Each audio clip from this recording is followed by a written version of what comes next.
Structure and synthesis of insulin.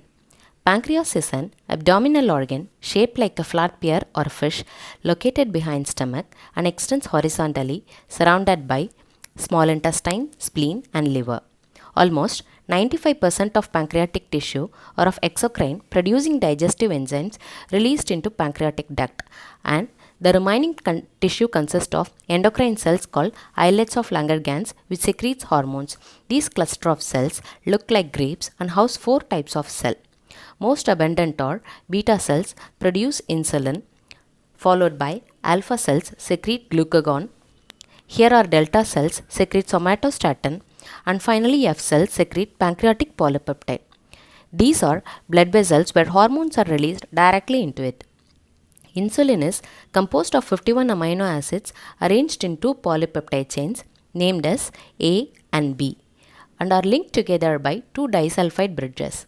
It also contains an intramolecular disulfide bridge between amino acid residue of A chain. Now let's see the process of insulin synthesis. Here is the nucleus. Inside it, DNA is present where genes coded for insulin are transcribed to mRNA, which then moves into cytoplasm. Once mRNA reaches cytoplasm, translation is initiated on cytosolic ribosomes, and this is the codon for the formation of N-terminal signal peptide that aids in transport of both mRNA and ribosomes to rough endoplasmic reticulum.